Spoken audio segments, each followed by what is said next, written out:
writers, agents, and publishers, for the first time since the Gutenberg Press, find themselves lost in a maze of mystery as technology alters the shape of the publishing industry. Searching for Answers is a group of writers throwing pop culture, writing, and publishing into a crucible of clarity, passion, and humor. This group is the Write Pack.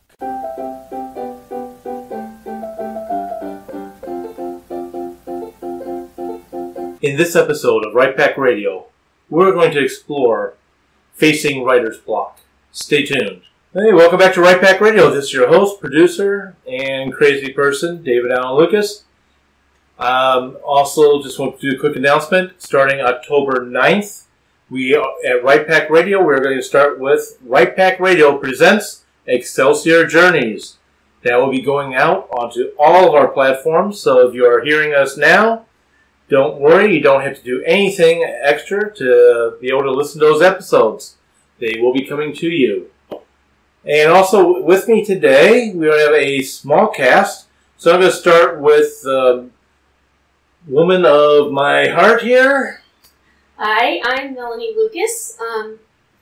Back on air after being sick. Yes, being sick. So if you hear coughing, that may be me.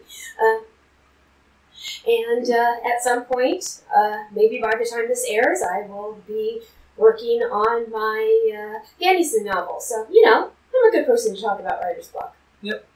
And also with us today is the king of fantasy. I'm calling him the king just because I enjoy making him laugh. Yeah. I'm Ryan P. Freeman. I write high fantasy. I have several indie works out already.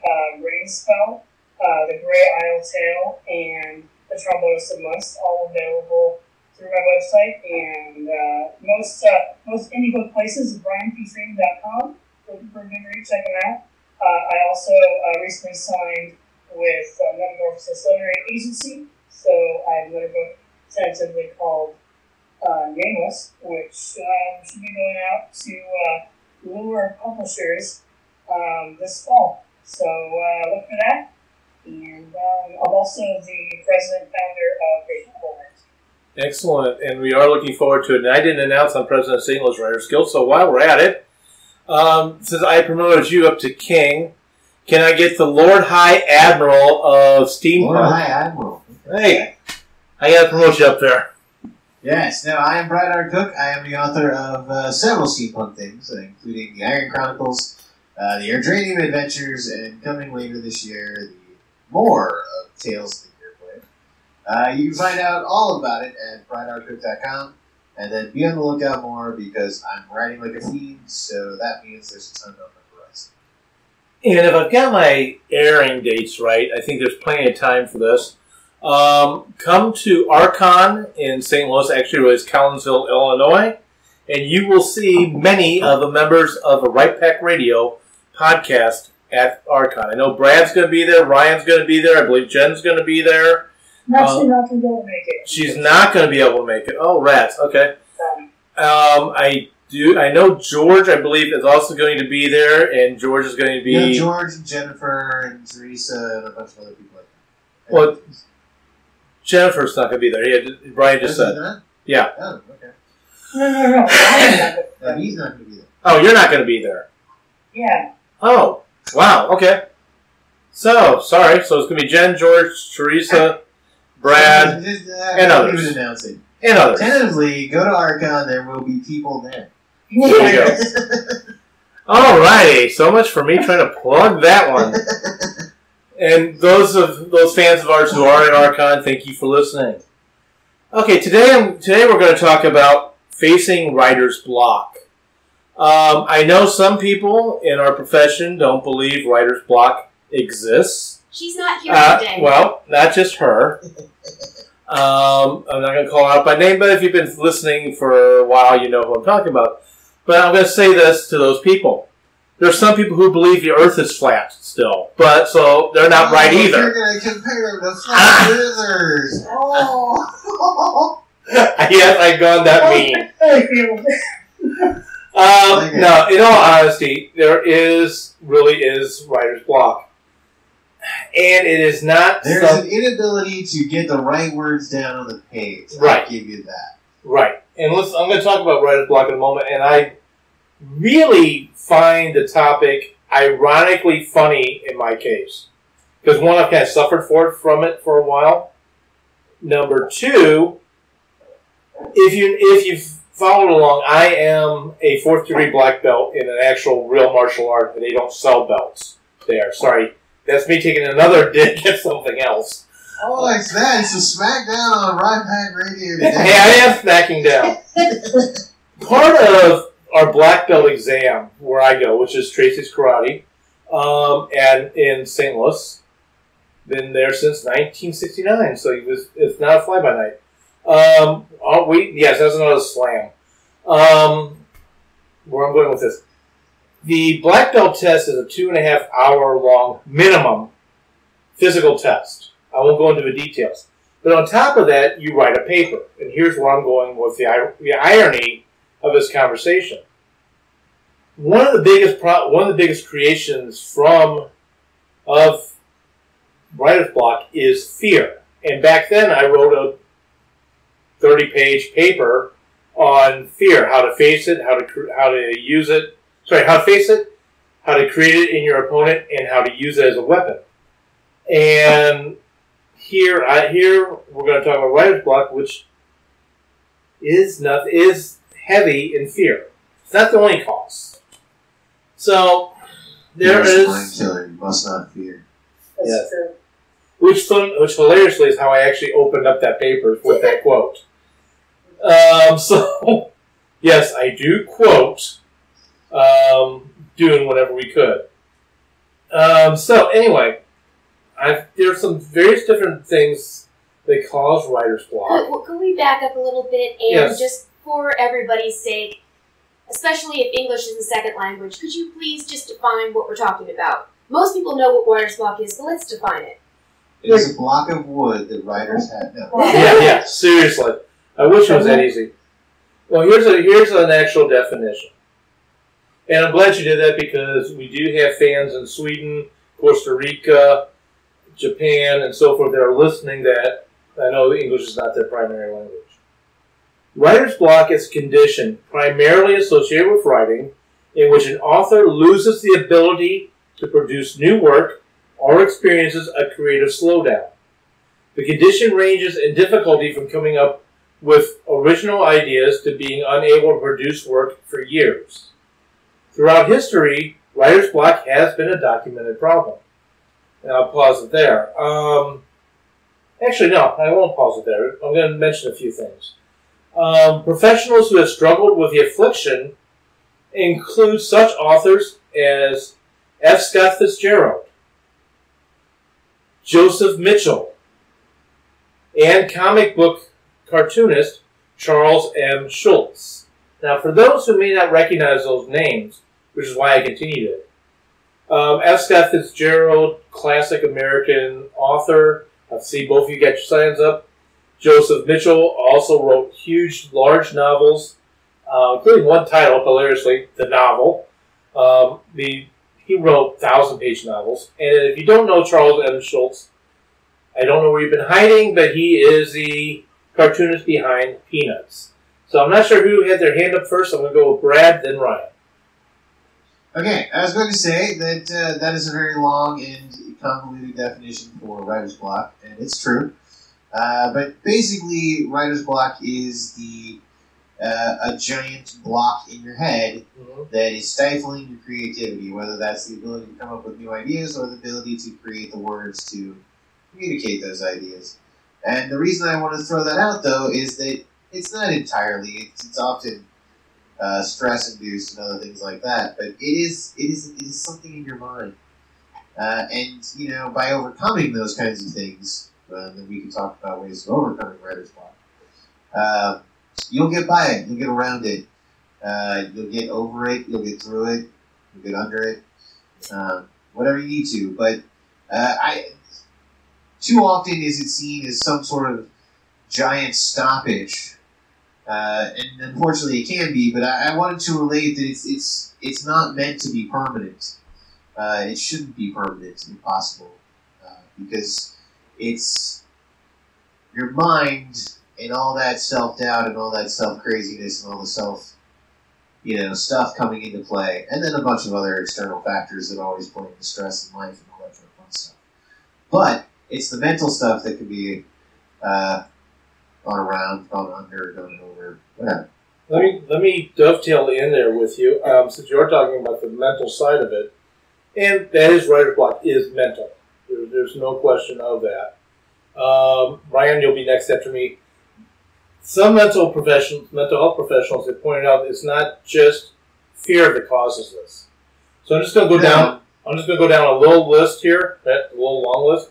I'm not going to read everything that's in there. Just read the list. ADHD, alcohol and drugs, analysis paralysis, anxiety, brain activity, depression, drug withdrawal, emotional fuel, fatigue, various medical conditions such as diabetes, Lyme's disease, and some other ones, hyperthyroidism, motivational deficit, OCD, neurological conditions such as Alzheimer's, psychomotor slowing, psychotropic medications, sleep problems, and as Brad mentioned a moment ago, stress. So there are lots of other causes besides fear. Fear can feed into these. Yeah, I don't want to imply that it's only fear, because I would never want to do that. More what I'm trying to mention is that it's a mental game. Yeah. Whether that's, and then as I also said, there's always will be a bunch of outside forces, whether that's life, kids, whatever. Yeah. All that kind of fun stuff will definitely compound on you. But these are all things that can be gotten around or through or over or adapted. Uh-huh. And I think it's the best word to say, so that the words will flow again. That's someplace where I want to go here eventually in this broadcast. Ryan, you had your hand up for a bit there. I kind of cut you off with a dovetail. Please take it away. Sure. Just two things. One little fine thing you had mentioned. S. Scott Fitzgerald recently heard on NPR. They were saying, there's nothing like reading a book, like The Great Gatsby in high school, about a rich person who's sad. That's funny. Anyways, that was all. But no, and then so recently in my new job, I worked for a news station at Quincy, KHQA, as a camera guy, and paired up with a reporter the other day. And it was funny because I was watching this girl who's been reporting for about a year, I think. She was getting her own version of writer's block when you have to do live shows. And I know it's a little different, but it's the same thing. For me, anyways, I know a lot of other people, there's a voice in your head that says, you're terrible and yourself, this is junk. And it kind of is like the fear in the block verbalizing itself. And so, does that ever happen to anybody else? And I was like, yes, especially as a writer, all the time. One of the main facets of writing block is that you feel isolated.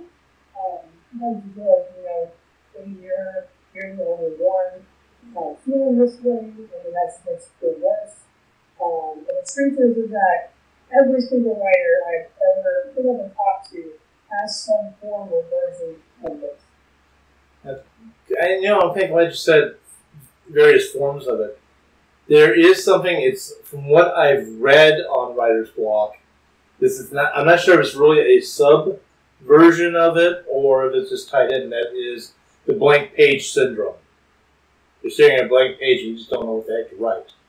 Yes? Yeah, I was just thinking my version of writer's block is very often the opposite of that. For instance, the live camera version.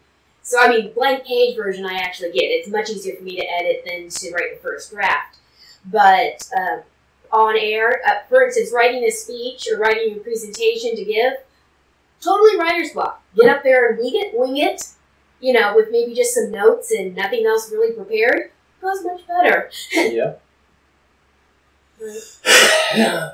So that's what writer's block is, and writer's block can last for years. And so, how do you get past it, Brad? You were talking about it can be. You can get around it. You can adapt around it. What are some of the things that you've done, or have you suffered from? I wouldn't say there's two, but there's, for the lack of, for the sake of argument's sake, there's two basic ways of saying that I have writer's block. One is that I cannot write right now. Mm-hmm. That, like, at this particular second that I am sitting down to write, no words are coming into my head. The other version of writer's block, which I think is a little bit harder to deal with, is I can't write at all. Which means that I don't have time to write, that I have nothing to write about, greater factors that are just keeping you from ever sitting down to even beginning to write. So that's the harder one. We'll start with the easier one. So I can't write right now. That's actually easy to deal with. That's a headspace. So your creative juices aren't flowing. This can happen. It happens to me. So there's actually a bunch of things you can do that are really easy. So like go for a walk, get away from your computer for a second. Eliminate all distractions, like turn off Facebook or do all that kind of stuff. Get rid of the ability to distract yourself if you've been distracted, or allow yourself to be distracted. Do something to get your blood flowing. We've often talked, I know David has done this as well, but when the words aren't flowing, I will pick up a sword and walk around my house. I will go through some of the motions, kind of practice, because that helps get my mind not thinking about what it was thinking about and allowing it to go into a place where it can be more creative. Play, you can do something fun like video games or something like that. Just get out of your mind. Change your environment, go to a coffee shop, have some fun. Free write. This is the one that I always found interesting. The way of getting around writer's block is to write through it. So you can free write about something else, or maybe your character, or maybe something about the scene, or just some pie in the sky thoughts that you're having at the moment. Maybe some really deep Jack Handy type things. And write all that down and get out of you. And apparently 200, 300 words on a page, and suddenly you're ready to keep writing and do some of that kind of stuff. You can change up your music that you're listening to. That's always a fun one. You'll like this one, David. Brew your coffee. Brew some coffee, get some thing to drink or eat or do something along those lines. Call a friend, go hang out with people, do all that kind of stuff. That is all about getting out of your headspace. Or you can cut yourself off from everything and, put the phone down, shut everything down, just be you and the computer in a room. But it's about changing up what you're doing at that particular moment. For me, if I get all emotional or angry or something on TV pisses me off, I might actually have to take like a 10-minute break where I'm not doing anything.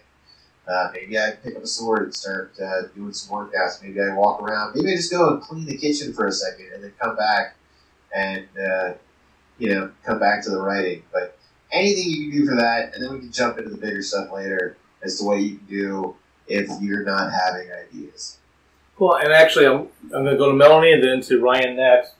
There's some things I want to kind of go down. You opened up some doors there, but I definitely want to go through. But let me have Melanie first and then Ryan, and then I'm going to talk about those doors. Go ahead. Well, Brad, you actually addressed some of the things I was going to bring up with the techniques you can use to get out of that. Some of them that made me realize it would be more of a larger issue dealing, with time management where you can't write at all. But yeah, the whole writing exercises, writing through it.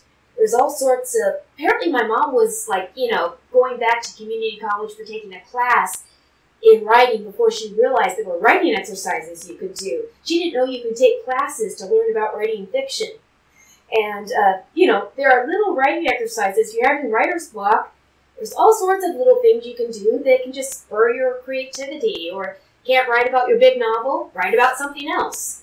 That really opens up some people. And another thing is, I think it's useful to figure out what's causing the individual person's writer's block. Because if your writer's block is because you're a perfectionist, what would work might be quite different than if you just can't think what to write. Agreed. So I'm going to go to Ryan, and then Brad, I'm going to put you on pause for a second. I'm going to throw out 5 things, and after Ryan goes. Go ahead, Ryan. Okay, kind of going off one of the things Brad said. At the time of this recording, it's August, and but in July, I had done my first Camp NaNoWriMo. National Novel Writing Month is something that applies you, and it encourages you to write a novel a month. So, while I totally believe in writer's block because I've suffered through it myself, writing sprints for me practically have been one of the number one tools to get past it. Now, is it my best writing? Probably not. Does it really kind of bring out my strength I feel I have as a writer? No. But it moves the story forward and gets words on the page. So what's a writing sprint? And for those who don't know what writing sprints are, it's basically where you can either do it by yourself or, I find it best with somebody because I can be competitive. You team up with somebody and say, you can do it over Twitter or face-to-face, whatever. You can say, okay, next 10 minutes, we're going to write. And whoever gets the highest word count, don't worry about punctuation or spelling or anything like that. Just write words on the page. Do the storyboard. Whoever has the highest word count in 10 minutes wins. So you do that, and then 10 minutes you say, okay, great. Say, okay, you won, I won, okay, 20 minutes of fill. And then you do the same thing. You do it enough, and practicing, you can get to where you can write, 1,000 words in 20 minutes. It's really hard, but you can do it. And I did it last June, a couple of times. But there are ways to get your story told, to get over your writing block. And sometimes, I don't know, consider everyone going. Brad, before I come to you, Jane Friedman wrote a blog. I was trying to find the date on it. I'm not seeing it. Oh, here it is. October 22nd, 2015. 5 reasons you're experiencing writer's block. And she's basically taking excerpts from a book by Susan Reynolds called Fire Up Your Writing Brain. Brad, you've hit on all these. I just kind of want to break them out and have us go through and talk about them. One, and I'm going to start off in very internal and then come external. You've lost your way. Your passion has waned. Your expectations are too high. I'm guilty of that one. You have 5 novels done, if not. You are burnt out. Also guilty of that one. You're too distracted. Also guilty of that one. The 6th one, there's a 6th one that is not there, but I'm going to add it. And that is, what your writing seems too big for you. So going that way, Brad, I'm going to turn it over to you. Talk about it, and then let's see if we can break down some of these doors. Okay, so all of those you just mentioned are actually the other side of that. That's the bigger blocks as to why you're not writing. Exactly. I'm sitting right here and I want to write, but I can't write. So that is getting into something that is much different, and that is getting into your reasons for writing and all of that kind of stuff. But the first thing I would say, and this goes mostly for the other way, I'm writing right now, but it goes for this too.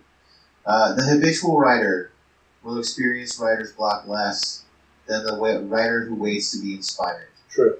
I can't stress that enough, that waiting for inspiration to come to you is never the wisest course, because there's nothing wrong with waiting for a little inspiration. I believe in that. But, if you wait forever for the muse to sing, you're missing a lot of songs that, just leave that. But to go on to your points of what you can do for these bigger things. So the first one is to have writer friends.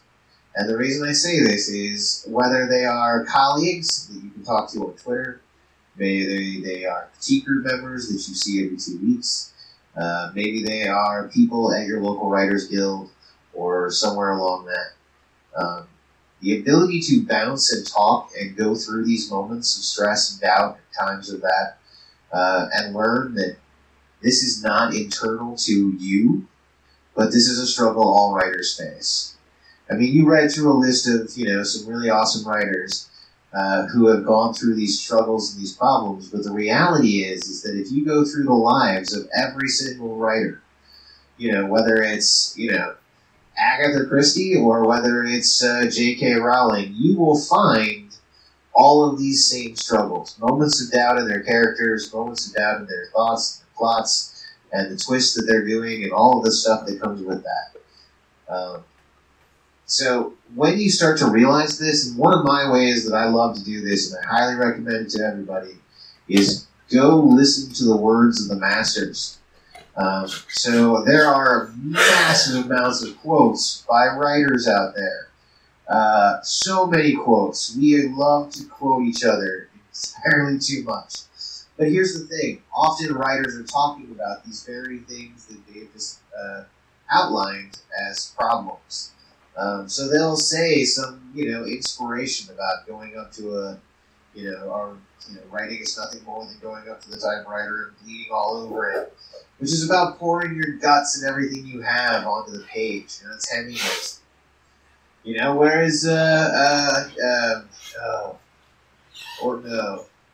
is it? I can't think about the top of my head. Who said that you just need to write one page every day, and in 400 days you'll have a novel. I think Stephen King said that, but don't hold that to me. No, it's not King. It's one of the. It's not Orwell. It's one, somebody like that. But yeah, so go and check them out. In fact, if you want, I wrote 2 blogs for the Writer's Lens. One of them they're both like the words of the masters, and they're collections of all of the great sayings from those guys. But go listen to those things first. Go talk to your friends. It's the best advice I can offer. Number one. And that is thewriterslens.com. Yes. Go for it, Ryan. Kind of along with that, biggest thing besides writing scripts and practical I've found to overcome my own personal writer's block is to feed my own wonder. Sometimes you get so kind of caught up in the mundane and the stress of life and in the in and out. You kind of bleed your imagination around. You really do have like a tank of gas inside. And I found that what fills me up is going and traveling. Like, even if it's just to drive to somewhere new, to go see something else. I live in Beaver, Missouri, and there's things to nothing around to drive. And so when I'm able to go down to St. Louis for St. Louis, for example, it's so nice. It's so nice to travel and to be around people, to be around, for me, a much larger city, to go spend time in different atmosphere, different location, kind of get out of Dodge. When you get out of Dodge for a while, it helps. You don't have to, go to a different country. If you can, cool. I lived in Canada once for fun, and I felt better for it. But being able to get yourself new life experiences helps. The other thing I wanted to mention, I know Brad mentioned it, the blog Secret. A couple of years ago, I was really cut downtown my life, and it was in those dark moments that I was able to use the real emotions I was going through in my writing. Sometimes we feel like we have to write a certain way in our books, in our stories. That's great. But when you're able to actually communicate what you are feeling, what you're experiencing at that moment, you can often get something very powerful. You should use the different emotions you're going through.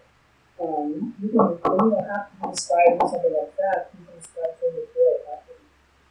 I don't know. Those are my 2 thoughts. Cool. No, go ahead. I've got something I want to say. Yeah, I actually have my unrelated statement, but to just dovetail first what Ryan said, to get to what you were talking about, just get to your authentic voice and write what you should really get to. For me, one of the things getting through that, the key is turning off your own self-editor, at least when you're writing your first draft. For me, the key is writing when I'm sleepy and tired. Alcohol doesn't work for me, but, writing at 2 a.m. or midnight, yeah, that works. But, again, don't edit when you're I don't edit when I'm that tired, but generally. But, first drafts, hey, the writing flows. What I was actually saying, and by the way, this is something, sounds like a good idea, nothing that I've implemented. I keep thinking about it. I went to a time management seminar that wasn't specifically for writers, but a whole lot applies for writers. And one of them is take scheduled time for yourself. It doesn't have to be huge blocks, but actually schedule it. And then actually take that time. So for instance, take the time and, put it in your schedule that you were going to write at, 5 a.m. to 6 a.m. every day, or 5 a.m. to 6 a.m. on, Monday, Wednesdays, and Fridays, and actually do. And even if you don't think you can write during that time, sit down and write something. If you don't feel like you're writing on your work that you want to write on, write something else. If you can't write anything, just write the quick red, the quick red fox jumped over the lazy brown dog. Just write something to write. And apparently, establish the habit. And once you establish the habit, eventually it will get easier. This will probably work better for some people than others. And then the final thing the time management said is there was actually somebody that did a study on this. When the muse is running, you write, and then the muse runs out and maybe you've written like 7,000 words. Or you write, the muse is still going, but you stop at 5,000 words. Well, somebody did a survey and actually measured this type of thing. And if you basically have this big bulge of creative writing, then the next few days you have a lot of trouble writing. So the best thing to do to get the most words per month is actually not to write until your creativity runs out. To actually stop while you're still interested in it. So it's actually better long term to write like 3,000, 4,000 words a day or whatever it is your median word count is. Write that. Don't write too much more. Stop in the middle of the scene. Stop when you're still interested, but do it consistently versus writing until you run out of steam. Brad, before I come to you, you're next up, by the way. Two things real fast. I'm dovetailing into Melanie. There is a trick I've used, and it works for me. And it comes from an author by the name of David Morrell. Hopefully I'm pronouncing his last name correctly. He's known for a lot of writing, but probably, and to his chagrin, one of the biggest things he's known for is writing the Rambo series that Sylvester Stallone turned into movies. He actually talks about that in his book, Lessons from a Lifetime of Writing. A novelist looks at his craft. I'm going to recommend that book, by the way, and if nothing else, for some tricks that came out of it. One of the things he talks about doing, and if you go back in the Right Back Radio history, somewhere I talk about this process, where I sit down and I am talking to myself on the page, but I give myself an alter ego. In my case, I call it Hal. If you've ever read 2001: A Space Odyssey or seen the movie, you will understand the jokes. And my name is David. How are you doing, Dave? That's Hal. And it's back and forth. It starts off as a conversation back and forth. What is it you wish to write about, Dave? Well, I'm wanting to write about a blah. And it just keeps going and going. And eventually, whatever's blocking you will get out of the way. Or if you're drawing blanks, it will clear that up. Another book series I'm going to recommend, and I'm going to toss this over to Brad, is a book series written by Stephen Pressfield. He writes about a lot of warriors in life, and being the martial artist in me, I am very attracted by his book series, especially The War of Art. It is literally a kick in the pants to get yourself going and get breakthrough writer's block and how to fight it.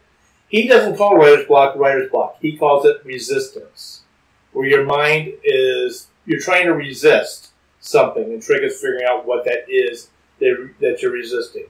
So those are a couple of recommendations. I'm tossing it over to Brad now. Brad? Yeah, so those are all good recommendations. Cool. So my thing was going to be more ways you can get around the big cycle of I can't come up with anything to write, or whatever it is that's preventing me from sitting down and writing. So there's actually a lot of times this can be caused by an uncertainty, either in what to write, or in that you are skilled enough to write, or in anything that goes along with that. These are all, kind of commonalities that writers are going to face over time. But the big one that I want to throw out is that to give yourself the ability to write that shitty draft. And I say it just like that, and apologize for my crass language there. But you got to give yourself that ability. I don't care how bad it is. No one cares how bad it is. It's a 0 draft. It's the first draft. It's the giant mold of clay where you just slap down a bunch of stuff and you see what sticks, and then you start to mold after that. But giving yourself that freedom to write badly, giving yourself the ability to write crap and say that that's crap and know that that should never reach the shelf. But it's okay because you wrote crap that day, but you wrote that day. And guess what? Crap can be turned into a diamond. It happens. Trust me. Go check it out. Geology 101. But the fun facts of all of this is that you have to be able as a writer to give yourself the ability at times to say that, yes, I know I'm not writing a Pulitzer Prize winning material right now, and that's okay. This is never going to win the Hugo, but after I have gotten this all out of me, maybe I can clean it up and turn it into something beautiful. The point being is that too often we will get locked up in ourselves. Either that this character is stupid, this plot is stupid, this whole book is stupid. It can be a whole list of things. But that's all internal. And the point is to get past that, because eventually you'll see that what you wrote was actually pretty good. Or, more importantly, that there are elements in it that you can definitely use in the next draft. And that's, if you can get that first draft out, there's so much more that can be done than if you just never approach it.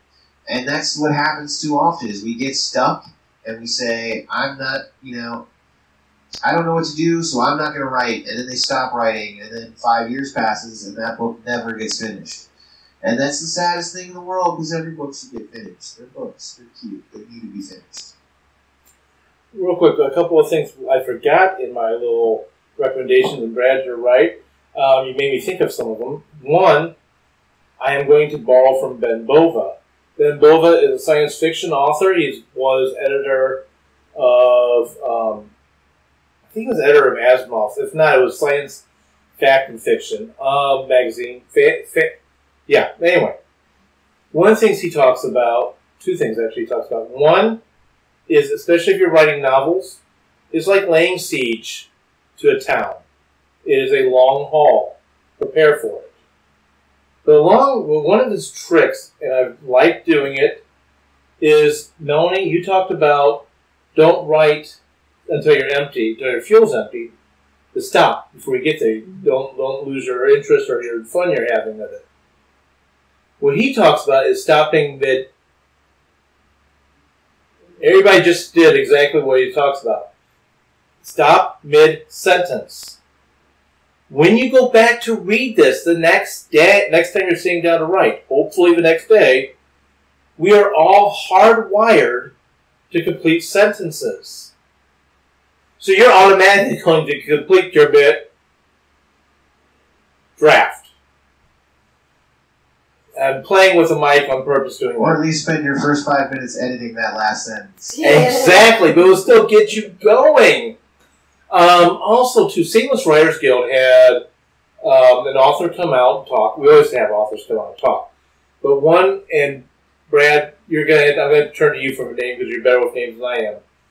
But if you are concerned about a project being so huge. You're like, I want to write this, but I don't know how. I can't get past it. It's too much for me. She has something that's called the chunky method. And I'm Allie, help? I'm looking at Brad, and he's coming blank as well. I'm going to look her up. I don't remember her name either. Okay, for the audience, I'm going to turn this over to Ryan while he talks, and I'm going to look this woman up. It's Allie Peltier. Thank you, that's it. Yeah, and it's the Chunky Method Handbook. Your step-by-step plan to write that book. Something. Yep. And she also has another book out there about what happens. She's got a whole online class and everything like that. It's alliepeltier.com, which is Pleiter, or I should say it's ALLIEPLEITER. And she's got the Chunky Method. Look it up. It's a great way, the 5 steps to meeting your deadline using this system. So, go ahead. Brad, one more time with the name because I coughed right in the middle of that. Sorry. Yeah, it's Allie Peltier. I believe that, and I apologize if I'm completely butchering your name, but it's ALLIEPLEITER.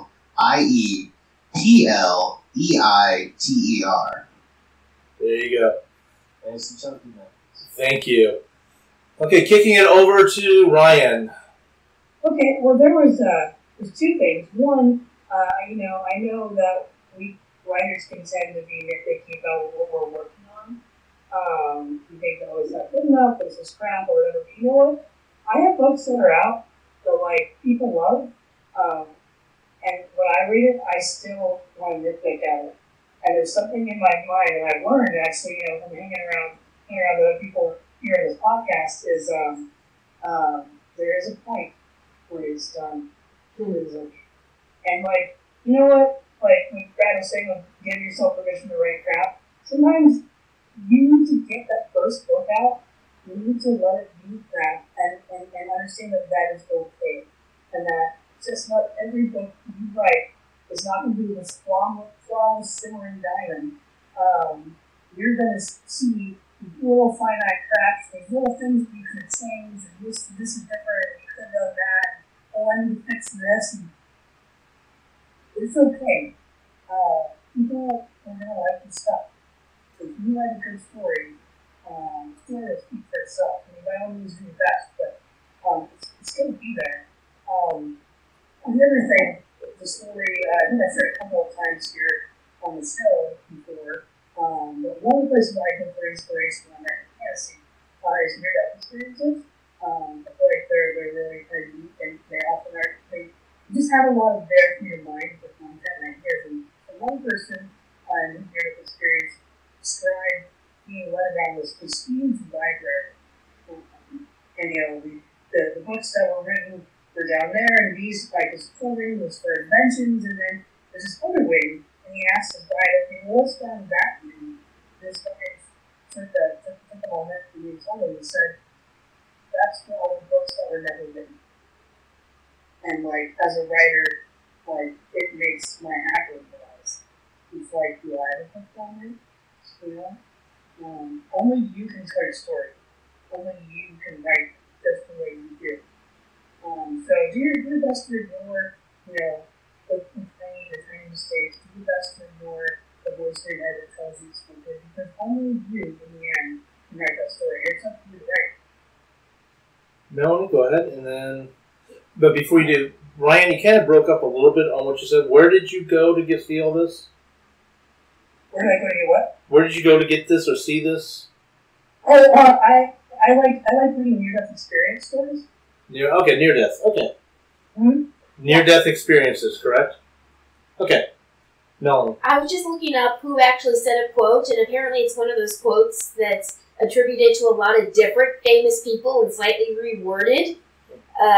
But here's one that might be true. I like the quote, but the quote is, "Art is never finished, only abandoned." Yeah. And this particular site credits it to Leonardo da Vinci. No idea if it was actually him that said it. Well, if not, I know George Lucas said it. Yeah, George Lucas says a movie is never finished, only abandoned. And someone else said a poem is never finished, only abandoned. And So, basically it's one of those quotes that a lot of people say something or something close to it. So who knows who said it first. Okay. We've talked about abandoned them, but they are on the shelf now. Yes. Can't touch them anymore. They're final prints. It's locked in. You can't do anything. Until he goes and remakes them. We've gone through quite a lot of ways to break writer's block or to coping strategies for it. As we get ready to close out, we might close out a little bit early on this one.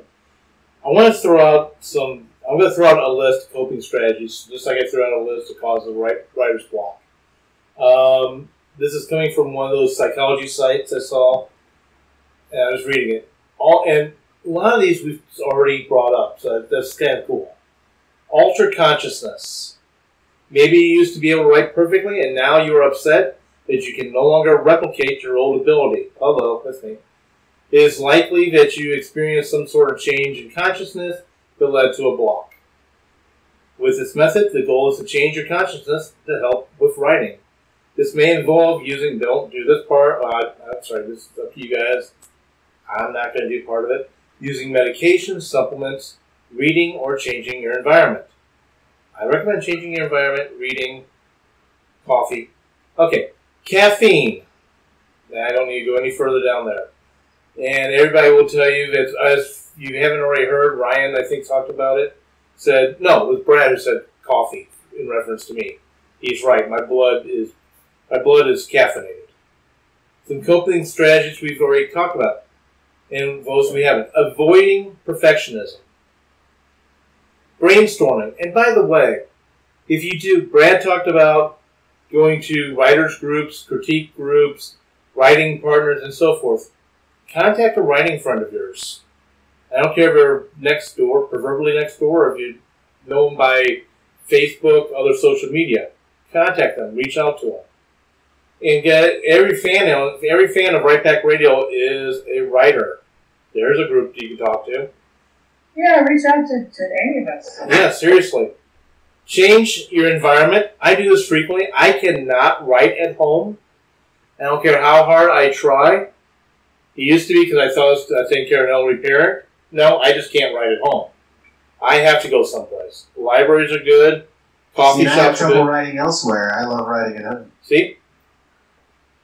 And everybody's different. Cut distractions, big time.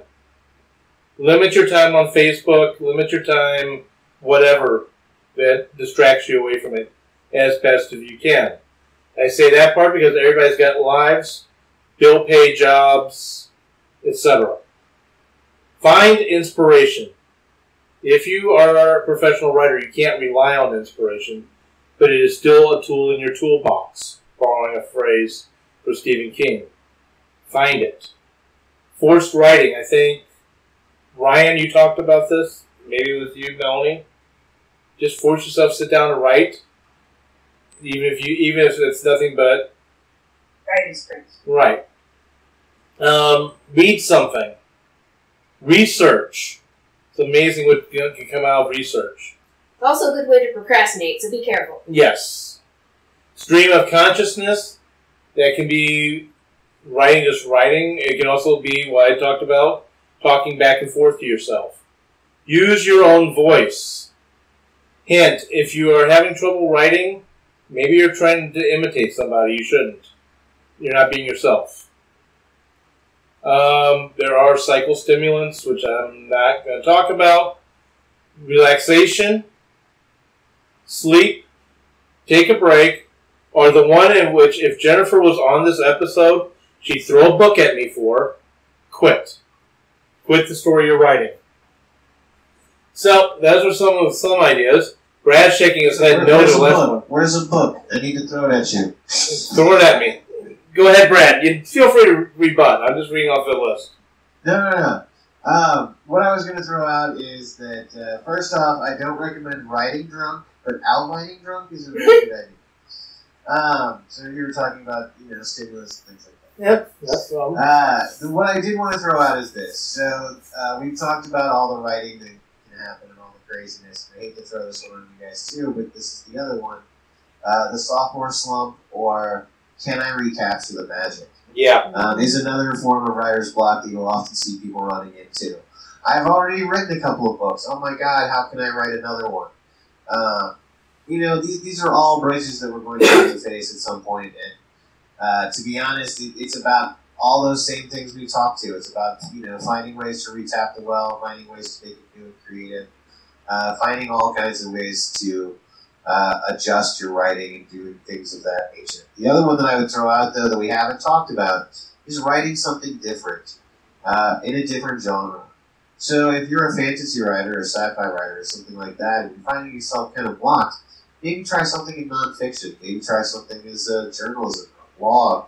Or maybe you try a little romance, write something kind of hot and steamy and see how that goes. Write the sex scene that you've always never wanted to write into that book. But in doing so, you'll allow yourself to be creative in another avenue that isn't the avenue being blocked because of whatever mental game you're playing with yourself at that particular moment. Or whatever game the universe is playing with you at that particular moment. In doing so, you can kind of get out of your headspace, which is really what finding that new swell of creativity is about kind of getting out of your headspace for 5 minutes and being able to look at something in a new light. So just know that this can happen. Don't fear it if you're writing your first book now, that your second book's going to be even harder to write or anything like that. Get through the book you're writing. That is the best advice that I can tell anybody who has any block going on right now. Yes, you can move on to something new. Yes, you can do something else. But if you can get through the book you're writing, the next book is on the horizon, and it will be better than the one you're writing now. Ryan, you had your hand up? Oh, just a quick thing. I feel like I continue to learn. Literally, you learn things when you're around other writers. Is it something as a sophomore slump? Because yes, there is. I for that. And after my sequel to Rain Spell, I feel like when you write something for you, the first one's special, and then you're like, oh crap, I have to write the second one. You realize that you're a different person. It is okay. It happens. Lots of writers go through it, and the thing is that for most people, you know that you're going to keep writing. You can't help it. You're gonna keep doing it. It will come. Don't forget about it. Stick to it. Ryan, I'm sorry. I know you're talking there, but you went so low on your volume. Can you say what you said again? I don't know what everybody heard and everything, but sophomore slumps are a thing. I feel like I'm just learning about that because I'm struggling to write a sequel to Rain Spell. I realize I'm a different person now than I was then. Let yourself be different. Let that difference be a strength and not a weakness. Let yourself try new things. Realize that you're a different person who's going to come out different. Because you're a writer, you're going to write. And that's what it's going to experience in the future. Cool. Any final words from you, Mel? Brad? Really, the only thing I would say is that at some point in your life, something's going to happen where you're probably going to be like, I don't know what I want to write right now. So take a nap, get out of your space, go take a walk, write something new for that particular day. Come back to the other thing tomorrow. Whatever it takes. Because as Ryan just said, the words will come again. We're writers. It's what we do. Everybody has that off day at work. Most of the time they just get to yell at their coworkers and move on. We're a little different. Our bad days at work are filled with self-doubt, lack of words, and the inability to make any sense whatsoever. So know that those bad days at work are going to happen just like they do for everybody else. And it's okay. And that's the most important thing that we can say, is that it's okay. To write a crappy draft is okay. To not write today is okay. To write tomorrow, and to say you're going to write tomorrow is okay. To say that this is the thing that I'm writing, that's fine too. But if you're like, I don't want to write this anymore and I want to move on to something else, that's fine as well. You just got to give yourself that permission to write. And the rest will come later. And just breaking down everything we've said here, and I'm going to lead to a quote. which you might find kind of surprising with this. There's lots of causes for writer's block. It's okay to have writer's block. It's not something to be guilty of. One thing, though, is, from my point of view, is figure out what's causing the writer's block and adjust to it. Writer's block is impersonal. It doesn't care about you, to be honest. It is, however, your enemy. And that is leading directly into this quote that I'm going to close with. The enemy is a very good teacher, by Dalai Lama. And on that, have a great week writing. Tune in next week for yet another interesting topic in the writing industry. Share the programs you like. Comment. Subscribe to us on Facebook. Subscribe to us on YouTube, Blog Talk Radio, iTunes, wherever you listen to us at. Thank you for listening. Take care. The new theme songs for Right Pack Radio were written and performed by Meredith Tate. All copyrights remain with her.